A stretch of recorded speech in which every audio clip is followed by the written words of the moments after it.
ए बंदर लोगों, आ जाओ, तबाही मचा देते हैं। बम्बई के लोगों को बता देते हैं कि क्या होता है जंगल काटने से। बना लो कंक्रीट के जंगल। हाँ, चलो चलो चलो चलो, बालकनी खाली है। आजा आजा आजा। तीसरा नंबर का कहाँ गया? 3 नंबर। 3 नंबर। हाँ अच्छा, आ रहा है, नीचे से आ रहा है, आ रहा है। 3 नंबर गाड़ी लगाया है ना पार्किंग में? आराम से, हाँ आजा, कोई टेंशन की बात नहीं है। छठा फ्लोर हो, सातवां फ्लोर हो, आठवां फ्लोर हो, अपन लोग बिंदास चढ़ेंगे। हाँ, आराम से। ये कपड़े वपड़े फेंकेंगे थोड़ा नीचे, जो पानी के पाइप है उसको तोड़ देंगे, आराम से तबाही मचाएंगे। अच्छा, गाड़ी पार्क करा है ना? ठीक है ठीक है ठीक है। हाँ, टीवी दिख रहा है मुझे अंदर। टीवी उठाएंगे, फेंकेंगे, गाड़ी में डालेंगे, लेके जाएंगे। ठीक है। फुल तबाही बंदर लोगों, हैं बम्बई के लोगों के लिए तबाही मचा देने का। How did I go from this to this?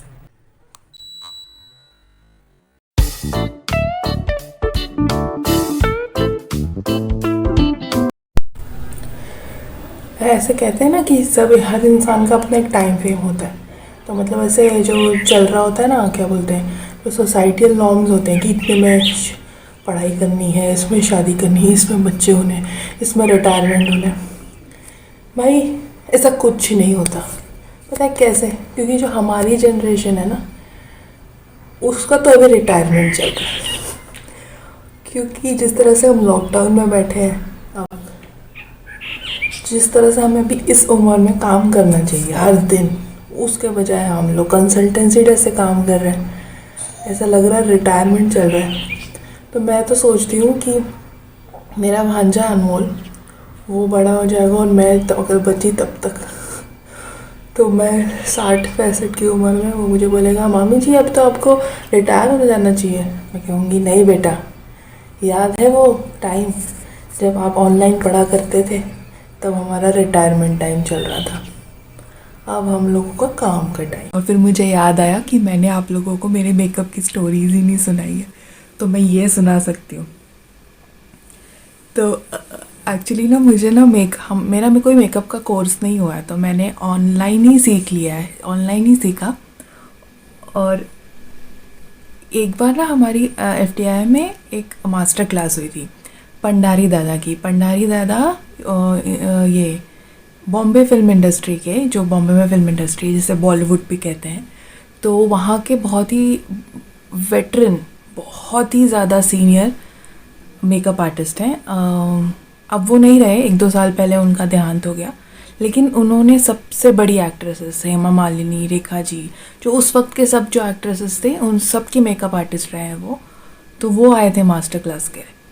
तो मैं तो इतना डरी थी ना, क्योंकि मुझे एक्चुअली मेकअप ज़्यादा पसंद भी नहीं है। मैं तो कोशिश करती हूँ कि मैं अपनी स्किन को इतना अच्छा रखूँ कि कम से कम मेकअप यूज़ हो।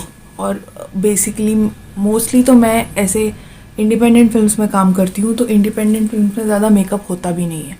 अगर रोल की डिमांड है, अगर रोल में वो कैरेक्टर करता है तो ठीक है। और आजकल फिल्मों में भी कम से कम मेकअप यूज़ की, पहले जैसे होता था कंपैरेटिवली ना, वो इतनी बड़ी बड़ी आंखें और वो सब बनाते थे, वैजंती माला और इन सब की, आशा पारेख और आई डोंट थिंक अभी है। अभी बहुत ज़्यादा कैरेक्टर ड्रिवन मेकअप होता है इंडस्ट्री में। तो वो आए थे, तो उनको एक एक होता है ना कि उनका अपना दिखाना है, मास्टर क्लास है, तो एक कोई मॉडल चाहिए होगा, तो उन्हें बोला आप कोई भी, मतलब किसी को भी आप चूज़ कर लो।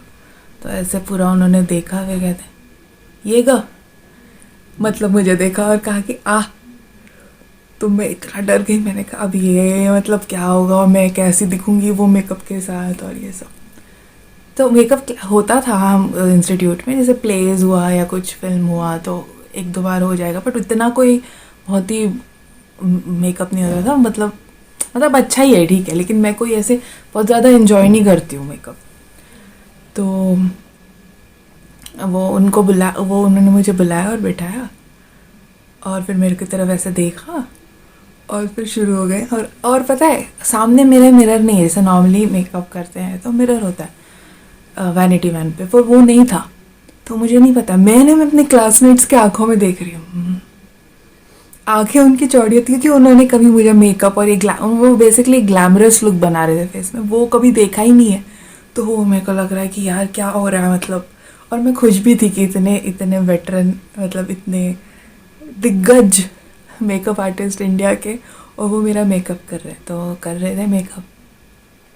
फिर उधर कह रहे हैं उनको कि इस फेस में एक्चुअली ज़्यादा मतलब वो तारीफ़ ही थी मेरे, उन्होंने कहा इस फेस में ज़्यादा ज़रूरत नहीं है मेकअप की, इसका आई सर डार्क सर्कल का प्रॉब्लम है तो डार्क सर्कल भरेंगे, यहाँ पे जो पॉइंट है उसे मेकअप से क्लियर करेंगे और she is good to go. मतलब नॉर्मली भी अगर ये सिर्फ इतना कर ले तो भी ऑडिशंस वगैरह में ये आराम से मतलब विदाउट वो जा सकती है। तो वो जब मेकअप कर रहे थे ना, अचानक ना मुझे नींद आने लगी, ठीक है, और मुझे लगा अभी इन्होंने मुझे ऐसे बोला है, मैं इनको कैसे बोलूँ कि मुझे ना नींद आ रही है। तो एकदम से ना मेरी ऐसी हो गई आँख। तो होता भी है मेकअप के से किसी को नींद भी आती है, तो वो तो है ठीक है, और मेकअप से अगर मेकअप आने के बाद थोड़ी देर सो जाओ ना तो मेकअप सेटल भी हो जाता है। ये सब मैंने बाद में पढ़ा है, ये सब मुझे बाद में पता चला अलग अलग आर्टिस्ट से। तो कहते काय झालं, मतलब क्या हुआ। तो मैंने कहा दादा मला ना मतलब मुझे ना नींद आ रही है। तो कहते उन्होंने ना अपना अंगूठा दिखाया, तो उनके जो अंगूठा है ना उसकी हड्डी थी नहीं, लिटरली उन्होंने ऑपरेशन करके अपने अंगूठे की हड्डी निकलवा ली थी, और वो ब्रश यूज़ नहीं करते थे, वो अपने हाथ से ही मसाज करते हुए मेकअप करते थे। इसलिए अपने मतलब मेकअप के लिए, मेकअप आर्टिस्ट के करियर के लिए उन्होंने हड्डी निकाल दी थी। मैं इतनी अमेज थी ना, इसलिए क्योंकि मेरा मसाज होता रहा ना तो मेरी फेस रिलैक्स होता गया, इसलिए मुझे नींद आने लगी।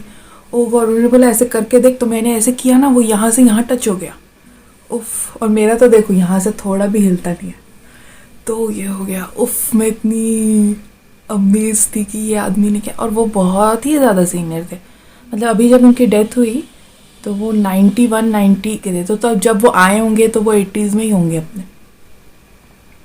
मतलब मेरे लिए वो बेहतरीन मेकअप वो थी, और मैंने वही बेसिक ही सीख, अब मैं क्या सीखूंगी, मैं तो सामने कुछ था नहीं, वो मेरे में मेकअप कर रहे थे, मैं उसी में बहुत खुश थी कि अरे मेरा मेकअप हो रहा है इतने बड़े आर्टिस्ट का। उनके उनके बारे में ना बहुत मतलब ऐसे, जैसे रेखा जी उनके बारे में कहती थी कि अगर कोई न्यू एक्ट्रेस आई हैं इंडस्ट्री में और उन्होंने भंडारी दादा से जब तक मेकअप नहीं किया है तो आप आगे नहीं बढ़ सकते, और जिसने कर दिया वो एक आशीर्वाद की तरह, ये उन्होंने मेरे को करते हुए कहा। तो मैंने कहा थैंक यू आशीर्वाद के लिए। तो हंस रहे थे, फिर कहते उनको कह रहे, फिर उनको तो वो कह दिया उन्होंने इसके डार्क सर्कल, मुझे कहते हैं बहुत फिल्में देखती है। तो मैंने कहा दादा वो तो मैं देखूंगी ना, मतलब काम है उसका। तो कहते कि कम देखा कर, डार्क सर्कल बढ़ रहे, डार्क सर्कल बढ़े। तो फिर मैंने उनका कहा दादा कोई ना कोई दादा तो मुझे भी मिल जाएंगे डार्क सर्कल छुपाने के लिए, एक्टिंग करने के लिए कौन मिलेगा, तो मुझे देखने दो और मैं देखूंगी। तो फिर कहते हाँ हाँ, और हंसने लगे। कहाँ गया मनु, मनु अबे आ जा। मनु अगर ये इससे ट्राई करें तो पहुंचेगा ये? ना ना, ये कहाँ तक पहुँच।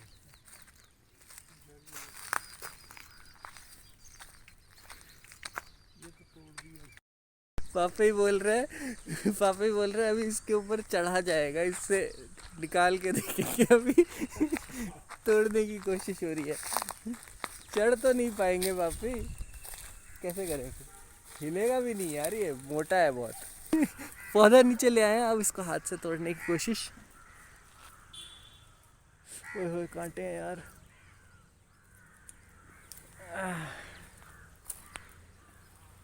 ओ यार खाई हुई है ये तो चिड़िया ने। दादा क्या बोल रहे हो? लाल वाली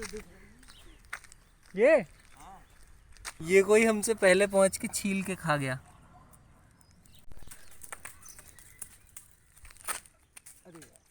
दोनों जगह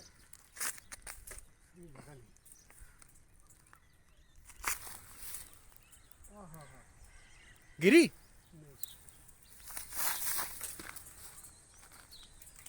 गिरी ना?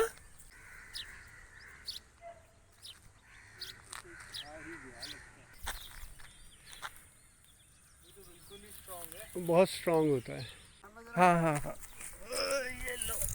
देखूं जरा इसमें अगर कहीं गूदा होगा तो।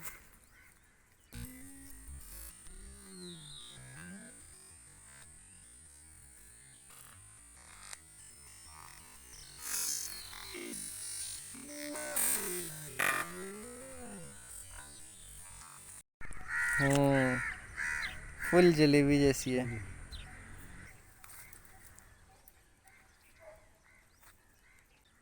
वो तो सूख गई है। ये मैं डाली पकड़ता हूँ, आप वो करो। लो, इसको छोड़ दो।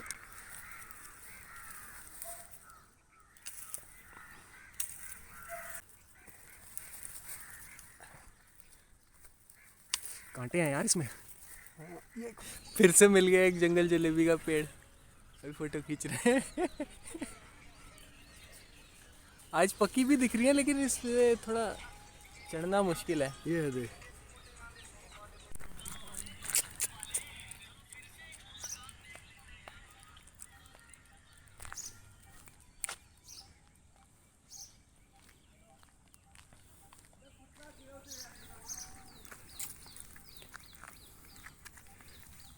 ये बैठ गई इधर।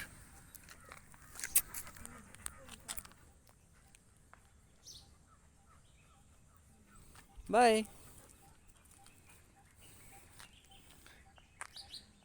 दादा, दादा, हेलो, ये बैठ गई इधर।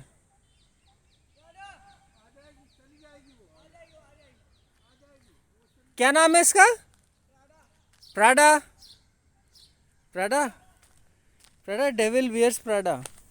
Prada, Devil Wears Prada. Prada, Prada को प्यास लग रही है। Bye Prada.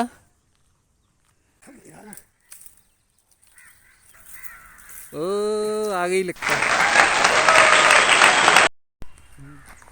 पापी कितने टाइम बाद खाया? ये खाया होगा करीब 55 साल बाद। 55 साल बाद? 55 साल बाद खाई है जंगल जलेबी। कभी कभी न्यूज़ चैनल को देख के वो लग रहा होता है कि वो डायलॉग सच होने वाला है। सब मर जाएंगे, सिर्फ त्रिवेदी बचेगा।